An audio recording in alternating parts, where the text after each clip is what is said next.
Hello l'équipe, comment ça va aujourd'hui? Alors qu'on est en plein playoff, petite surprise, puisqu'ensemble on va partir en Airball Project.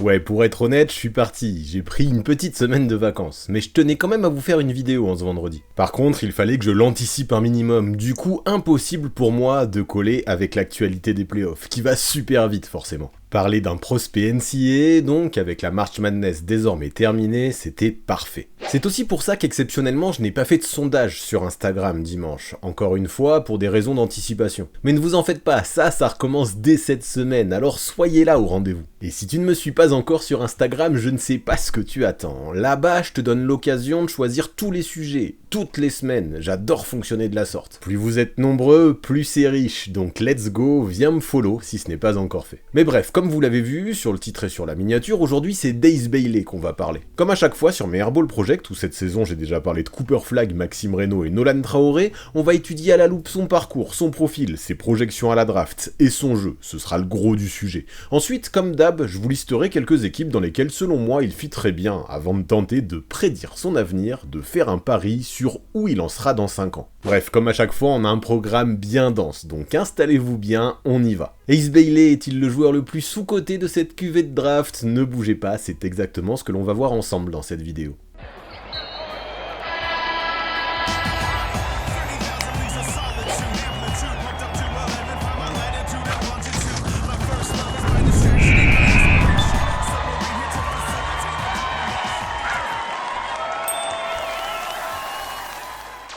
Ace Bailey, est-ce que vous le connaissez? C'est possible, ouais, parce que c'est un nom qui circule bien plus largement, bien en dehors des limites des cercles très fermés des fans de basket américains. Ace Bailey, c'est le phénomène qui a mis le feu à la scène lycéenne ces 2 dernières années, et ça fait un moment qu'on en parle. Originaire de Chattanooga dans le Tennessee, il débute à Boyd Buchanan, avant de prendre la direction de la Georgie, là où sa légende commence à vraiment s'écrire. McEachern High School, un programme connu pour produire des machines à highlights, et Bailey ne fait pas exception. Sur ces 2 dernières saisons, il empile des stats comme des trophées, 32 points, 15 rebonds, 3,5 passes par match en senior. Avec ça, Mr Basketball en Georgie, McDonald's All-American, Jordan Brand Classic, Nike Hoop Summit, il a coché toutes les cases et en majuscule. Il faisait littéralement partie du gratin de sa cuvée, souvent classé dans le top 2 national, juste derrière Cooper Flagg, rien que ça. Mais le plus fou, c'est que malgré toutes les offres de gros programmes qu'il a reçues, c'est à Rutgers qu'il a décidé de commit. Pourquoi Rutgers? Eh bien justement, c'est là toute la folie du projet. Bailey ne vient pas seul. Il annonce son choix en même temps que Dylan Harper, un autre prospect 5 étoiles, fils du champion NBA Ron Harper.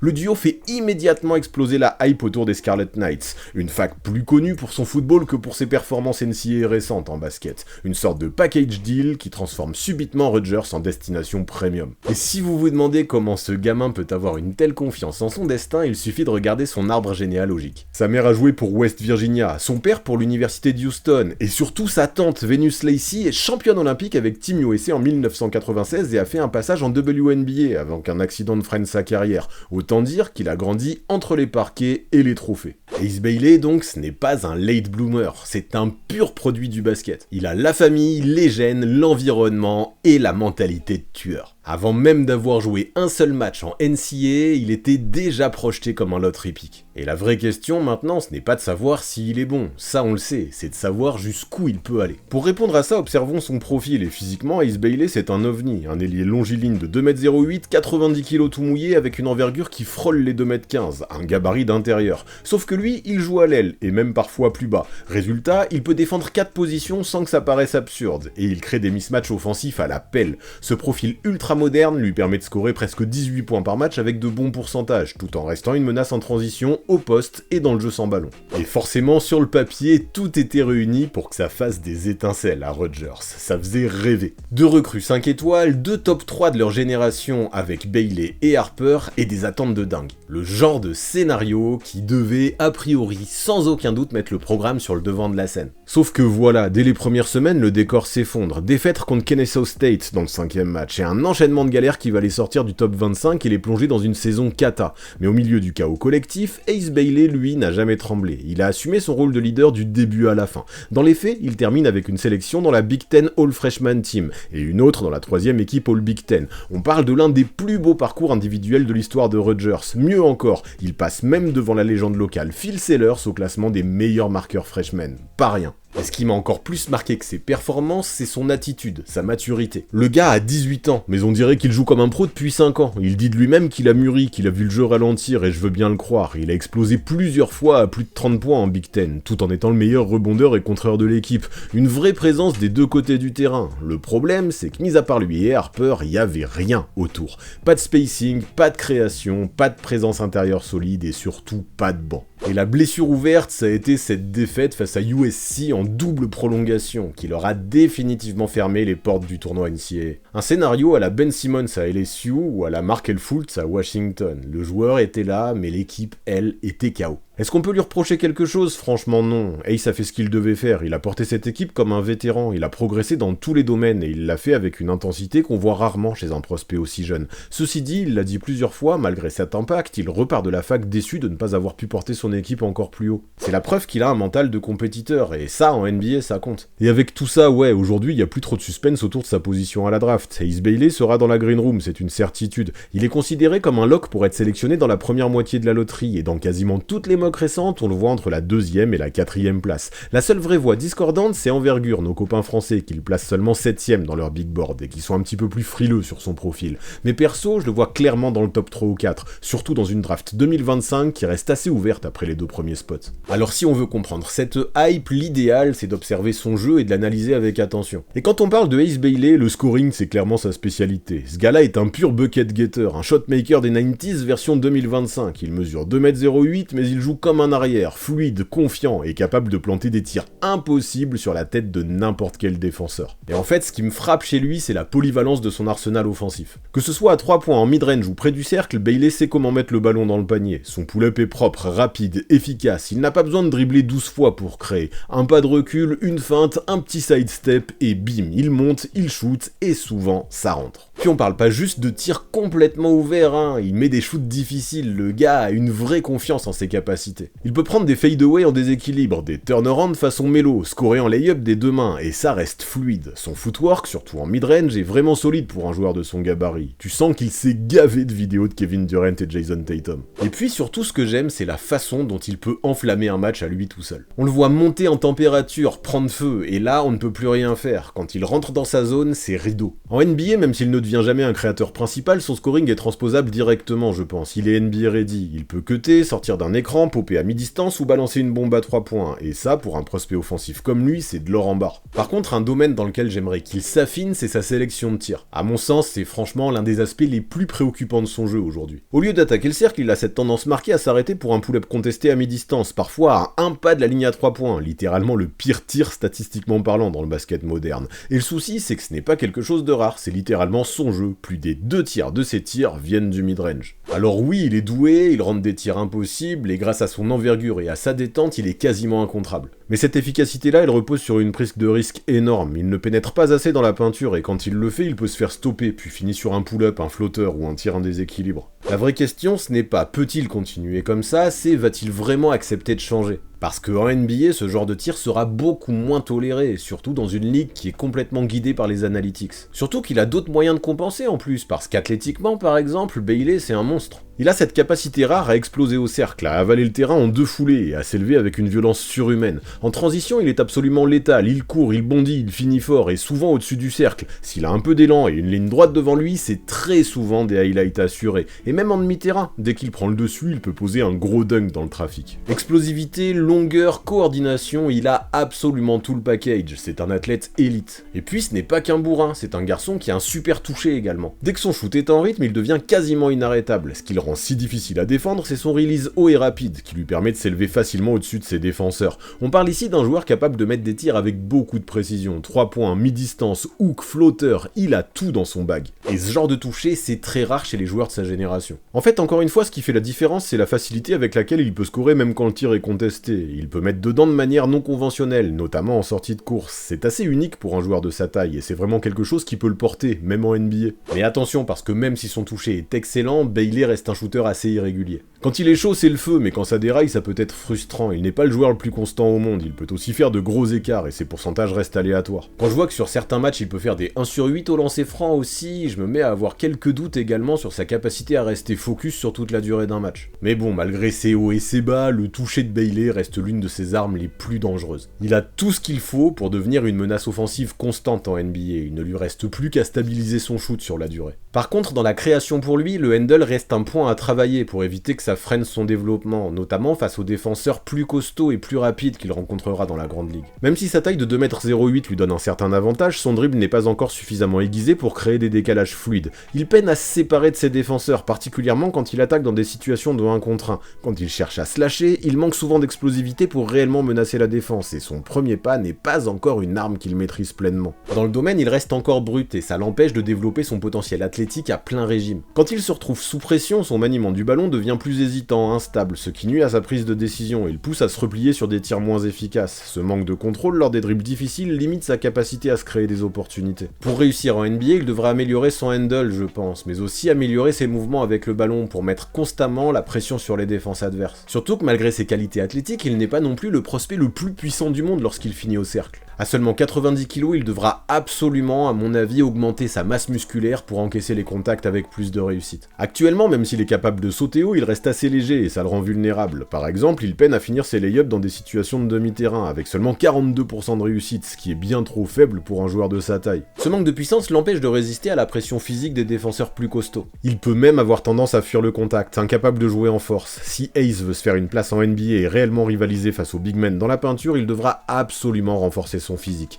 En ajoutant de la masse et de la force, il pourra non seulement mieux résister à l'impact, mais aussi diversifier ses finitions près du panier. Passer du temps dans la salle de muscu, à mon sens, pourrait vraiment faire la différence concernant la suite de sa carrière. Par contre, il compense avec un vrai moteur, une véritable activité, notamment au rebond ou à la fac, il tourne à près de 8 prises par rencontre. Il a un bon deuxième saut et est toujours à l'affût d'un bon offensif ou d'une claquette. Cet engagement constant est une qualité précieuse qui devrait plaire aux scouts. Bref, ouais, Ace est un scoreur énergique qui a absolument tout ce qu'il faut entre les mains pour devenir élite, même en NBA pourquoi pas. Par contre, au-delà de ça, dans les autres domaines, il présente des lacunes qui inquiètent un petit peu plus. Son playmaking par exemple pose pas mal de questions et ça se reflète dans ses stats, lui qui présente un ratio assist-turnover négatif. Franchement ça peut faire peur, mais je pense mine de rien que ça mérite d'être nuancé. À Rutgers il n'y a que peu de bons finisseurs, ce qui a pu limiter son impact en tant que créateur, et au lycée dans le domaine il montrait de bien meilleurs chiffres. Le problème à mes yeux réside essentiellement dans la lenteur qu'il a pour prendre ses décisions. Parfois il prend trop de temps pour trouver un coéquipier ouvert, ce qui permet à la défense de se réorganiser et de lire ses intentions.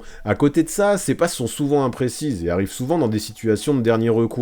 Son instinct est clairement avant tout porté sur le scoring, ce qui n'est pas un défaut en soi, mais son incapacité à utiliser sa gravité pour mieux servir ses potes est un point à améliorer s'il veut vraiment passer un cap en NBA. Malgré tout, le potentiel est là, et avec un peu plus d'expérience, dans un meilleur contexte, Bailey à mon avis peut devenir un bien meilleur playmaker. Cependant, pour espérer devenir un All-Star un jour, il devra réellement travailler sur cette facette du jeu. Et c'est un peu pareil de l'autre côté du terrain, en défense, où là encore, quand on regarde Bailey, il y a un peu à boire et à manger. L'ailier possède un profil prometteur grâce à des outils impressionnants. Avec sa taille, son envergure et sa mobilité latérale, il est capable de défendre sur plusieurs positions, des arrières aux intérieurs. Il couvre bien le terrain, coupe les lignes de passe, gratte des interceptions et pose également pas mal de contres spectaculaires. Lorsqu'il est au périmètre, sa longueur lui permet de bien perturber les attaquants, avec des close-out qui peuvent être très efficaces. Ces outils sont vraiment utiles donc, et même globalement, quand il veut, je trouve qu'il a de très bons instincts. J'adore sa capacité à jaillir pour aller contrer un tir extérieur. Bien que son jeu défensif soit encore en développement, il est clair qu'avec ses attributs physiques, Ace Bailey a tout ce qu'il faut pour devenir un défenseur au-dessus de la moyenne, voire même un défenseur impactant en NBA. Le plus gros problème, encore une fois, c'est la discipline, son manque de focus sur toute la durée d'un match, un peu comme concernant ses tirs ou sa réussite au lancer franc. Lorsqu'il est loin du ballon, il a souvent tendance à perdre son joueur ou le porteur de balle de vue. Ce manque d'attention l'amène à commettre des fautes inutiles, à se faire battre sur des backdoors ou à se retrouver trop souvent hors de position. Et puis autant il est énergique sur les rebonds, autant j'ai du mal à dire la même chose sur sa défense off-ball. Ace a souvent tendance à être trop passif et à ne se déplacer que lorsque c'est pour lui, il peut laisser beaucoup d'espace à ses adversaires. Ce manque d'effort, de discipline, cette absence de focus et cette tendance à baisser les bras quand il est battu, il va falloir qu'il corrige ça. En NBA, je ne veux pas voir un joueur la tête basse, le dos courbé, les bras ballants, qui se désintéresse de la défense collective. Bien que son volume offensif puisse être une excuse à ce manque d'effort, ça ne justifie pas cette attitude en défense. Franchement, même les jeunes joueurs doivent montrer une certaine discipline dans le secteur, et c'est ce que j'attends de lui au niveau supérieur. Mais allez, je reste optimiste parce que Ace Bailey donne l'impression que depuis toujours pour lui le basket c'est facile et qu'il n'a pas eu besoin de faire d'efforts, que ce soit dans sa sélection de tir ou en défense. Alors j'ose espérer qu'au level supérieur tout ça pourra évoluer. Et ce qui est encore plus positif dans ce sens-là pour qu'il progresse et pour qu'il change d'attitude, c'est que le garçon semble avoir un gros mental. Je me dis également que le contexte compliqué de Rodgers n'a pas dû beaucoup l'aider également à rester positif, optimiste, focus et motivé. Parce que globalement, c'est un joueur compétitif qui peut répondre présent chaque soir, quel que soit l'adversaire, et c'est clairement un point fort. Il devra peut-être juste apprendre à mieux contrôler ses émotions. Les 3 techniques qu'il a ramassées cette saison montrent qu'il peut parfois être trop impulsif avec les arbitres. Cependant, sa progression au cours de sa première année à Rodgers, notamment en défense et dans sa volonté de mieux distribuer le ballon, montre qu'il peut s'ajuster et grandir mentalement dans les années à venir. De toute façon, globalement, si on fait le bilan, j'ai l'impression que Bailey a pas mal de choses pour réussir en NBA. Il est long, athlétique, au scoring il déborde de talent, il a du toucher, de l'adresse et un vrai sens du panier, même sur des shoots difficiles. Sa sélection de tir reste un axe à améliorer et il devra se muscler un peu, mais le reste c'est pépite, d'autant plus s'il améliore son handle et son playmaking. En défense il a de super outils aussi, ce qui lui offre un bon potentiel, mais il doit être plus constant et s'impliquer davantage, surtout loin du ballon. Et même s'il a pas mal de points à taffer, ça reste quand même faisable je pense. Si son potentiel est atteint, il pourrait devenir l'un des meilleurs joueurs de la draft, alors à lui de se développer suffisamment maintenant. Si les progrès suivent la bonne trajectoire, il pourrait devenir une pièce maîtresse pour à peu près n'importe quelle équipe dans la grande ligue. Du coup, si l'on s'amuse à faire le jeu des comparaisons, il y a quelques noms qui me viennent assez facilement en tête. Le premier, c'est celui de Michael Porter Jr. Comme Ace, MPJ est un ailier long et athlétique, capable de scorer aux 3 niveaux. Tous les deux ont un énorme instinct offensif, mais là où Porter Jr. a su développer son jeu sans ballon en apprenant à briller off-ball, Bailey a encore un peu de travail à faire sur ce plan. De plus, les deux joueurs partagent cette tendance à manquer de discipline et d'implication défensive. Pour moi, le potentiel d'Ace est similaire, avec un gabarit et un physique qui rappellent beaucoup celui de MPJ. Ensuite, on peut également parler de Brandon Miller, plus jeune, mais qui a quand même pas mal de similitudes avec Ace. Bien que Bailey soit plus athlétique, il partage un profil offensif assez proche, de grands ailiers capables de scorer partout sur le terrain avec une mécanique de shoot fluide. Les deux sont des créateurs de tir, mais leur sélection reste parfois sujette à débat. Bailey, tout comme Miller, a un plancher élevé et un potentiel de All-Star. Les deux joueurs devront perfectionner certains aspects de leur jeu, notamment leur prise de décision et leur capacité à évoluer dans différents systèmes offensifs. Et bien qu'Ace n'ait pas encore la régularité de Miller, les points communs sont nombreux. Et enfin, pour les anciens, peut-être que ça leur parlera plus, j'ai eu envie de parler de Rashard Lewis. Lui aussi, comme Bailey, affichait un physique long et un tir fluide. Tous les deux sont des scoreurs de grande taille, et Bailey, bien qu'étant plus explosif, a un jeu qui rappelle celui de Lewis, notamment en tant que stretch forward. Si Lewis était plus un shooter pur, Bailey peut aussi se montrer dangereux au-dessus du cercle. Cette comparaison est intéressante, je trouve, car elle met en lumière un profil de joueur qui pourrait évoluer à plusieurs postes tout en étant un excellent scoreur. Perso, c'est la comparaison avec Michael Porter Jr. que je trouve la plus cohérente, mais les autres ont quand même du sens également. Et du coup, ce profil, à quelles équipes pourrait-il convenir, parmi celles qui ont des chances de drafter haut? L'une de celles que je préfère perso, c'est le Jazz. L'équipe est en pleine reconstruction avec une base de jeunes solides incluant des joueurs comme Kyle Filipowski et Isaiah Collier, et je pense que ce serait un fit naturel pour Bailey. Utah a une chance de 52% d'avoir un choix dans le top 4, et l'ajout de Bailey renforcerait immédiatement l'aspect athlétique et défensif, notamment sur les ailes. Avec un entraîneur compétent comme Will Hardy, Bailey pourrait vraiment s'épanouir. Il aurait le temps de se renforcer et de perfectionner son jeu tout en évoluant dans un environnement qui n'impose pas de pression immédiate pour les victoires. Il pourrait se concentrer sur son développement, entouré de jeunes joueurs qui, à long terme, partagent le même objectif. Ensuite, les Spurs, où Bailey, je pense, pourrait parfaitement s'intégrer à un effectif autour de Victor Wembanyama. Un ailier athlétique, capable de switcher en défense et de courir en transition avec Wemby serait une valeur ajoutée non négligeable pour cette équipe. L'aspect défensif de Bailey reste une question, mais avec Wemby, San Antonio pourrait couvrir cette lacune. Son potentiel athlétique et offensif serait parfaitement complémentaire à celui de Wemby et pourrait faire de lui un troisième maillon important de l'équipe, d'autant plus avec un De'Aaron Fox à la main pour lancer les transitions. Et enfin, si leur choix ne part pas en direction d'OKC, j'ai pensé aux Sixers. Bailey serait un ajout précieux à leur noyau jeune et talentueux, avec Tyrese Maxey et Jared McCain. L'équipe a besoin d'un autre shooter, avec le niveau de Paul George qui s'écroule, et Bailey, avec son potentiel de scoreur, s'intégrerait parfaitement dans ce rôle, notamment en jouant off-ball, où il pourrait s'appuyer sur la gravité d'Embiid et de Maxey. L'environnement de Philadelphie pourrait donc être idéal pour qu'il puisse apprendre à se développer sans la pression immédiate de devoir diriger le jeu. De plus, avoir un mentor comme PG pourrait être une réelle force pour qu'il progresse en tant qu'ailier. Je suis biaisé parce que je suis fan des Sixers, mais perso, c'est le fit que je préfère, je pense, parmi ceux que j'ai proposés. En tout cas, ce qui est sûr, c'est que comme pour tous les prospects, sa destination sera cruciale pour son futur. Et d'ailleurs, en parlant d'avenir, je pense que celui de Bailey est fascinant, mais aussi assez flou à ce stade. Il est l'un de ces prospects dont le plafond est aussi intriguant que difficile à cerner. Cependant, à partir de ses qualités athlétiques, de son potentiel défensif et des flashs offensifs qu'il montre déjà, on peut imaginer plusieurs scénarios pour son évolution d'ici 5 ans. Je vais donc commencer par mon scénario le plus optimiste, celui pour lequel il atteindrait son plafond. Dans cette idée, Bailey devient rapidement un All-Star régulier, un ailier de 2,08 m avec une envergure impressionnante capable de défendre sur les positions 1 à 4 et de s'imposer offensivement. Si son handle, son tir en pull-up et sa vision de jeu s'améliorent, il pourrait même devenir un créateur secondaire, voire le leader offensif de son équipe dans certaines rencontres. Dans ce cas, il pourrait tourner autour des 22-24 points par match, tout en restant un défenseur performant.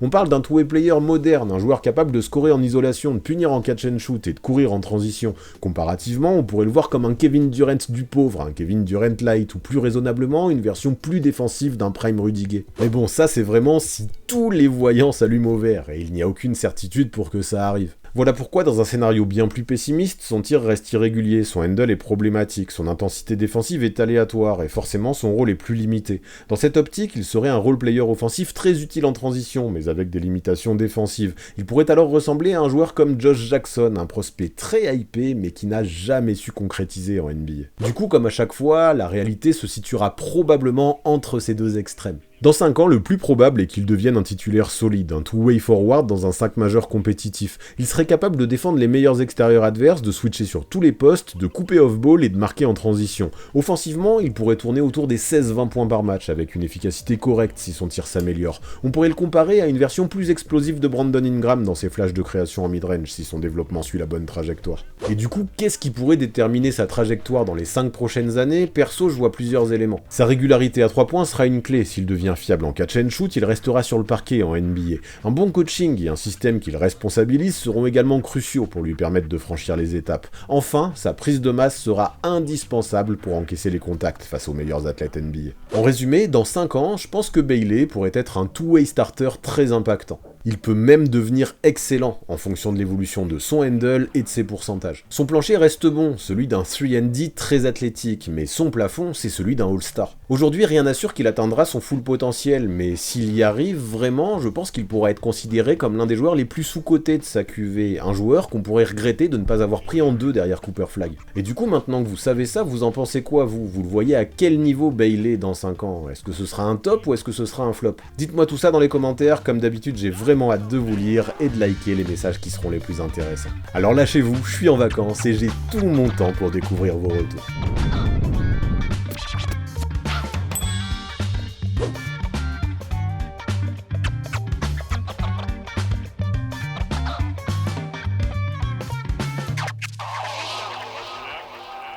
Luca, sta le cuffie,